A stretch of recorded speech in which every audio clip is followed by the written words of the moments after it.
no other means can lead us to Him. He only should lead us. And other means will give us a qualification for us, but they really don't lead us. They qualify us, that's all it is. So, Saranam, I am approaching His Charanavu, His divine feet, not as goal, but as means. That is what it says. Upayam. Means upayam. Upaya, which takes you to the goal. A perfect means. A perfect, what you call it? What is the other word?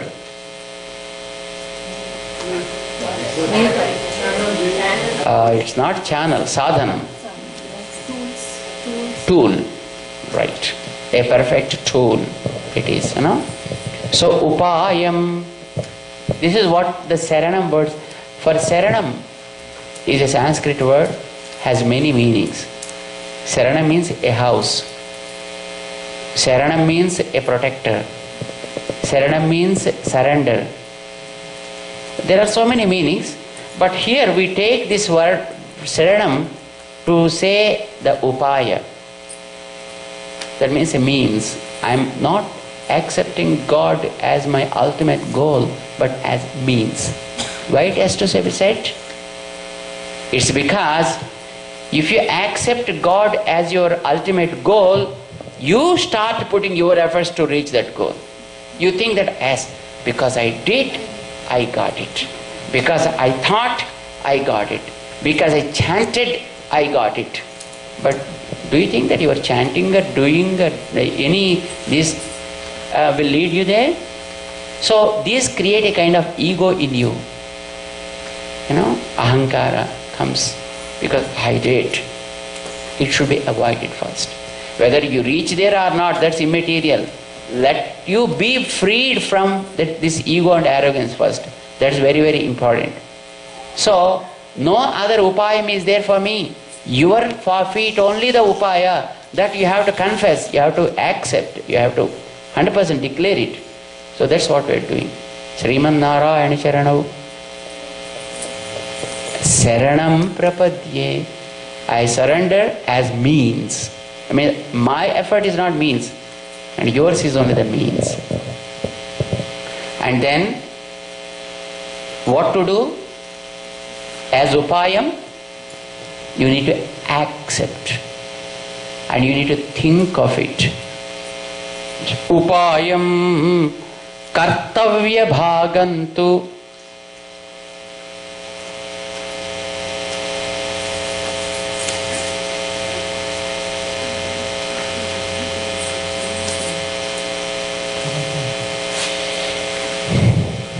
This is first part is over.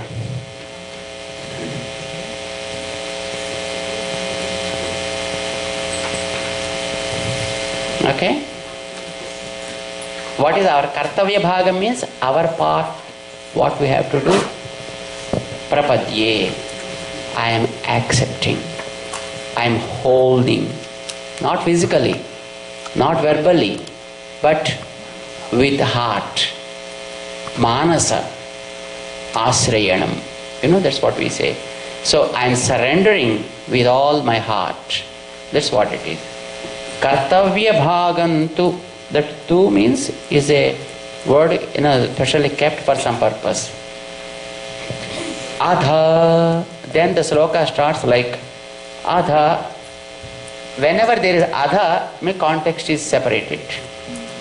That is again rule in the Sanskrit. Whenever the Adha comes, it's a different context altogether.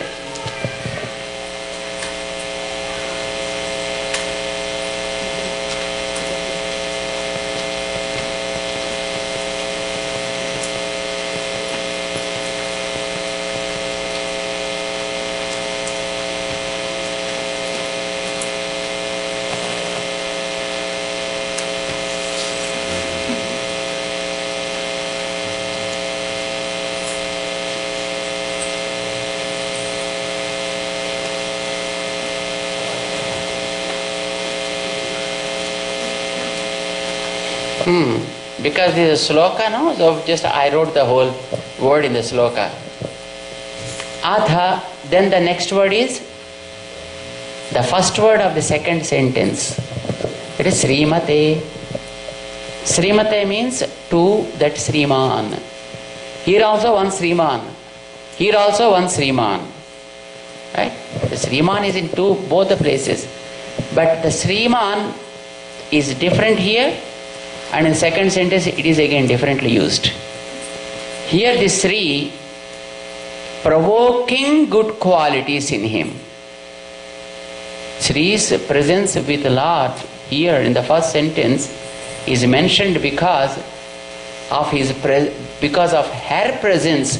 Some good qualities are popping up, for which her presence is there. So Sri here is a helper for us. She helps us, and she helps him also, which is called as Purushkaram. That we'll discuss in the sutras, but not now. But here the Srimatvam is something different. Being with Sri is called Srimatvam. Okay?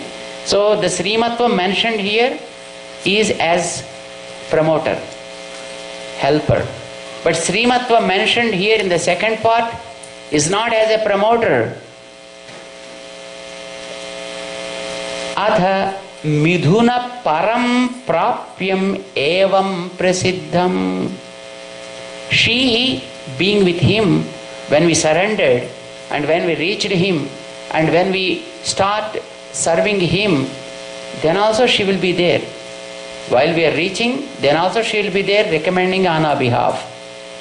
But when we are really serving God, then also Mother will be there with him, but not as a recommendator, but now as a recipient of our service. Now when he is receiving our service, she also receives the service. That means we are doing the service to both of them. We are not just offering our service to either Mother or only to our Lord. We are offering service to the union. What do you call it? To both. Midhunam, it is called Midhunam. Midhunam means when both are together, that is called Midhunam. Two. So our services are always for both of them. We don't want to separate mother and father like Ravana and want to do service. No, we don't want that. We want them to be together always, and then we offer the service. So that's called Midhunam. So Midhunam Prapyam. Prapyam is a recipient of the service.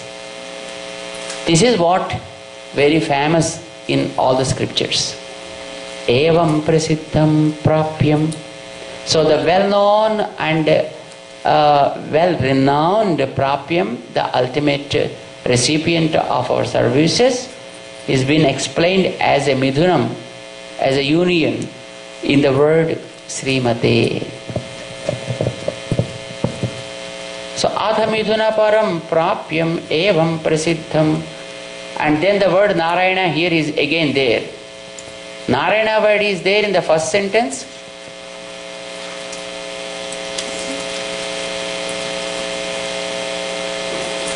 And also in the second word. Narayana, Sriman Narayana, Srimate Narayana. But it used in different context. You read Vishnu Sahasranam several times, right? I think most of you must be reading Sri Vishnu Sahasranam Stotram. Few words come time and again. There is a word called Nivrittatma, comes 4 times. Not once, 4 times. Each time meaning is different. It's not a repetition as such. It used in one context, and in second time in some other context, third time in some other context, like that. So same here. In Ashtakshari Mantra, it is to say supporter.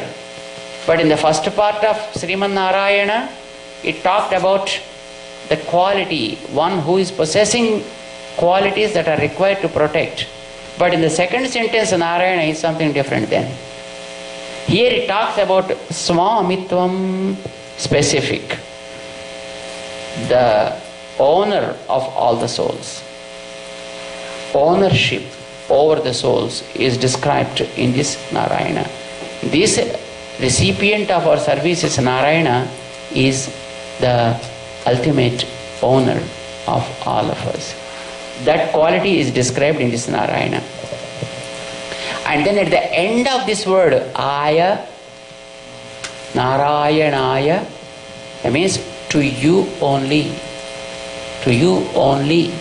My services are to you. I want them. I want them to be there always, my services. Please God, accept my services. This is the prarthana we are doing. We need to do prarthana also. We need to pray for it. Is it required? Is it required? Yes. Why?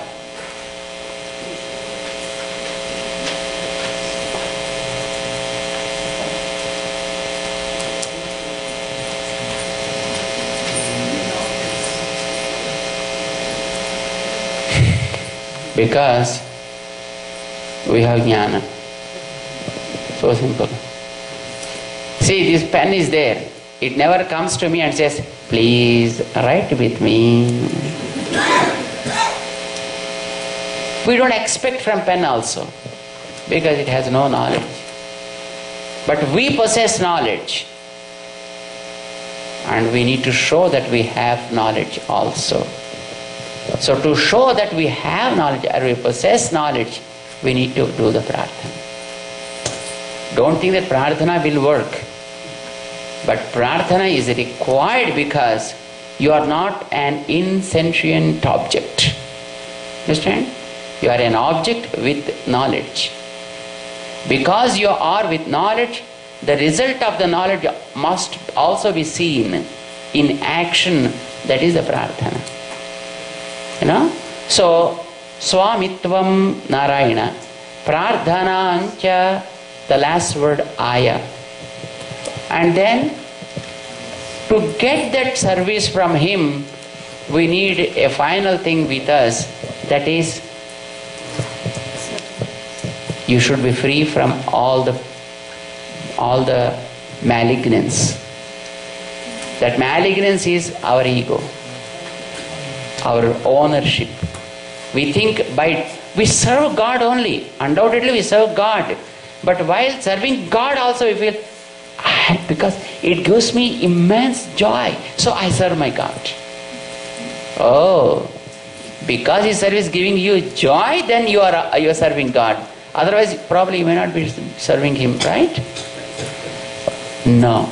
Whether it gives joy or whether He is not giving anything, still I serve Him. You know, Lakshmana, when came to Kishkindha, then Sugriva sent Hanuman and asked who you are. And then Lakshmana introduced himself saying, he thinks me as his brother, but I think him as my boss. Oh, how you accepted him as your boss? Because he is having tremendous good qualities. Oh, because there are qualities, you loved him, right? Then Lakshmana said, no, even without qualities also, I surrender to him. And having qualities, he added quality. You always love gold, right? How many of you love gold? It's a wrong question. Yeah, who doesn't want gold? Everybody likes gold. And Indians, especially, we need not say that, If at all, usually gold has no fragrance, neither taste. But if at all there is a taste in the gold, then you will like more. And if at all there is a fragrance also with the gold, my God, then we just can't give